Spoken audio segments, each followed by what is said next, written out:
Hello बच्चों, good afternoon, अस्सलाम वालेकुम एवरीवन। कैसे हैं आप सब? आई होप आप सब घर पर अच्छे से होंगे। I whole heartly welcome you to my Hindi class student. हम आपकी बुक अंकुश हिंदी पाठमाला भाग 3 पढ़ रहे हैं। क्लास 3 हम आपका लेसन नंबर 12 पढ़ेंगे, नई रोशनी। हम आपका T2 का रिवीजन कर रहे हैं। लेसन नंबर 11 हमने कंप्लीट किया। आज हम स्टार्ट करेंगे लेसन नंबर 12, नई रोशनी। तो बच्चों, नई रोशनी एडिसन के बारे में है, थॉमस एडिसन के बारे में। उन्होंने किस तरह बहुत सारे इन्वेंशन किए, आविष्कार किए। एडिसन जो है उन्होंने 1093 के लगभग उन्होंने आविष्कार किए थे, खोज की थी। वो हमेशा एक बात कहते थे, हमारी जो सबसे बड़ी कमजोरी है वो हार मानना है। हम लोग जल्दी से हार मान लेते हैं।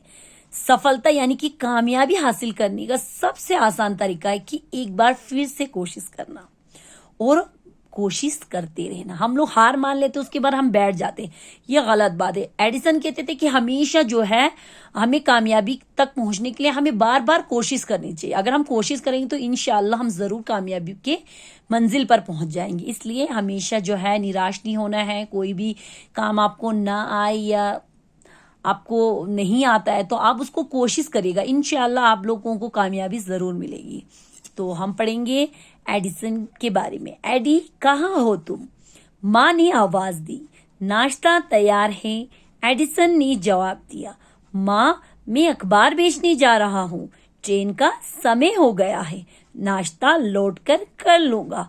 बहुत ही जिद्दी लड़का है।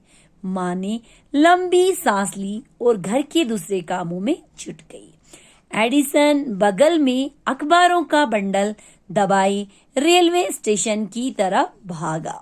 स्टेशन पर ट्रेन आ चुकी थी। एडिसन ट्रेन के एक डिब्बे से दूसरे डिब्बे तक दौड़ दौड़ कर अखबार बेचने लगा। आज तो तुम्हारे सारे अखबार बिक गए, एक बुजुर्ग ने एडिसन की हौसला अफजाई करते हुए कहा।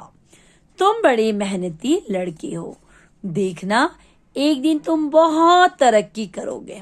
शुक्रिया, एडिसन ने जवाब दिया। सर, मैं आपकी बात का ध्यान रखूंगा। घर लौटकर उसने रकम जोड़ी। ये तो बहुत कम है, एडिसन ने निराश होकर खुद से कहा। ऐसे काम नहीं चलेगा। एडी, माँ उसके पास आई। तुम बहुत सोचते हो, तुम्हें अपनी सेहत का भी ध्यान रखना चाहिए। क्या करूँ माँ? एडिसन बोला। बड़ा आदमी बनने के लिए बड़ा काम जो करना पड़ता है। अब देखो बच्चों, एडिसन की माँ ने एडिसन को आवाज लगाई और उसको नाश्ते के लिए बुलाया। तो एडिसन ने उनको जवाब दिया, माँ मैं तो अखबार बेचने जा रहा हूँ, मेरी ट्रेन का टाइम हो गया है, वहां से वापस आकर मैं नाश्ता कर लूंगा। अरे ये तो बहुत जिद्दी है, बिल्कुल कहना नहीं मानता। माँ ने एक लंबी सी सांस ली और अपने घर के बाकी कामों में वो लग गई। एडिसन ने अपना अखबार का बंडल उठाया और अपने बगल में रखकर वो स्टेशन की तरफ भागा। स्टेशन पर जब वो पहुंचा तो वहां ट्रेन पहले से आ चुकी थी। एडिसन एक डिब्बे से दूसरे डिब्बे में जाकर उसने अखबार की सेल की, बेचना स्टार्ट किया। फिर वहां पर एक बुजुर्ग इंसान, बुजुर्ग कहते हैं जो हमारे घर के बड़े बूढ़े होते हैं उन्हें, उस बुजुर्ग इंसान ने कहा, बेटा आज तो तुम्हारे सारे अखबार बिक गए। उसने उसकी एडिसन की हौसला अफजाई यानी कि उसकी हिम्मत बढ़ाते हुए कहा, तुम तो बहुत मेहनती बच्चे हो, एक दिन तुम बहुत कामयाबी और बहुत तरक्की करोगे। एडिसन ने उनका शुक्रिया अदा किया, कहा सर मैं आपकी ये बात हमेशा ध्यान में रखूंगा। उसके बाद वो घर वापस आता है। घर वापस आके उसने जो अखबार बेचे उनके पैसों को वो काउंट करता है। जब उसने पैसे गिने तो उनको बहुत कम लगे। एडिसन ने कहा कि निराश होकर, दुखी होकर उसने कहा कि ऐसे तो काम नहीं चलेगा। तभी उसकी माँ आती और कहती कि एडी, तुम बहुत सोचते हो, तुम्हें अपनी सेहत का ख्याल रखना चाहिए। उसने कहा फिर क्या करूं माँ? एडिसन ने अपनी माँ से कहा, मैं क्या करूं माँ, बड़ा आदमी बनने के लिए मुझे बहुत बड़ा काम करना पड़ता है। तो इसके बाद आगे बढ़ते हैं। ठीक है, माँ ने उसे समझाया। अब देखो, अपना 2 कमरों का एक छोटा सा घर है जिसमें एक कमरे में तुमने अपनी विज्ञान की प्रयोगशाला ही बना रखी है। माँ, अचानक एडिसन की आंखें चमक उठी। क्यों ना मैं एक पुराना छापाखाना खरीद लूं और अपना अखबार छापने लगो, फिर खूब पैसा आएगा और हम गरीब नहीं। फिर एडिसन की माँ ने कहा ठीक है।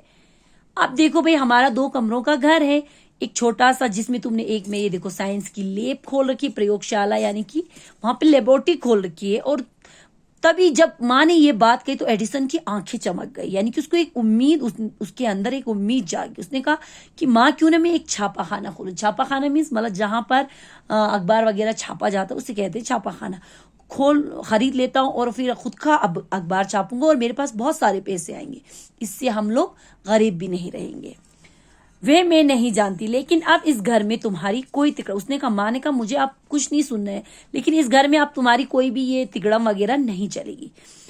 मैं सर जेम्स से बात करूंगा, वे मेरी मदद करेंगे। रेलवे यार्ड में एक बेकार बोगी खड़ी, मैं उसमें छापाखाना लगा लूंगा। फिर उन्होंने कहा नहीं माँ, मैं घर में नहीं, मैं सर जेम्स से बात करता हूँ, वो मेरी हेल्प करेंगे। सर जेम्स कौन थे? वो रेलवे स्टेशन मास्टर थे, तो उनके मतलब उसके साथ उनकी अच्छी बनती। तो उन्होंने कहा कि वो मेरी हेल्प कर देंगे। जो रेलवे यार्ड है, एक उसमें एक बेकार डब्बा पड़ा है, बोगी पड़ी है, मैं उसमें अपना छापाखाना खरीद लगा लूंगा। अगले दिन एडिसन स्टेशन मास्टर जेम्स से मिला और उन्हें अपने काम के लिए राजी कर लिया। रात दिन की कड़ी मेहनत से उसका काम अच्छा चलने लगा। लेकिन एक दिन जब वह घर पर गहरी नींद में सो रहा था, अचानक बोगी में आग लग गई। समय रहते रेलवे कर्मचारियों ने एडिसन को भारी नुकसान से बचा लिया, लेकिन फिर उसे वह बोगी छापेखाने के इस्तेमाल के लिए नहीं। अब देखो, उसने अगले दिन स्टेशन मास्टर जो जेम थे उनसे बात की, उनको अपने काम के बारे में बताया, तो उन्होंने हेल्प करने के लिए राजी हो गए।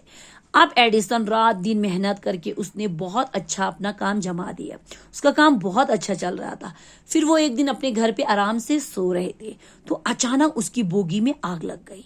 तो समय रहते वहां पे जो रेलवे कर्मचारी अपनी ड्यूटी पे थे, उन्होंने एडिसन का सारा सामान जो है बचा लिया, उसको ज्यादा नुकसान होने से बचा लिया। लेकिन फिर दोबारा उसको वो बोगी इस्तेमाल के लिए नहीं दी गई। एडिसन अपने एक दोस्त के घर पर छापाखाना लगाकर काम करने लगा। एक दिन एक रेल दुर्घटना की चपेट में आकर वह हमेशा के लिए बहरा हो गया। अब क्या होगा? माँ एडिसन के लिए बहुत चिंतित थी। सब ठीक होगा माँ, देखना मैं अंधेरों को उजालों में बदल। आप देखो एक दिन क्या हुआ, उसके बाद जब उसको बोगी नहीं मिली तो एडिसन ने अपने एक फ्रेंड के घर में अपना वो छापाखाना लगा लिया और वहां पे उसने काम स्टार्ट किया। तो अगले एक बार क्या हुआ, फिर एक दिन रेल दुर्घटना में उसका चपेट में वो आ गया, यानी कि उसका एक्सीडेंट हो गया रेल से, और वो हमेशा के लिए वो बहरा हो गया, उसको कम सुनाई देने लगा। अब माँ उसकी टेंशन ले ले, अब क्या होगा, कैसे होगा।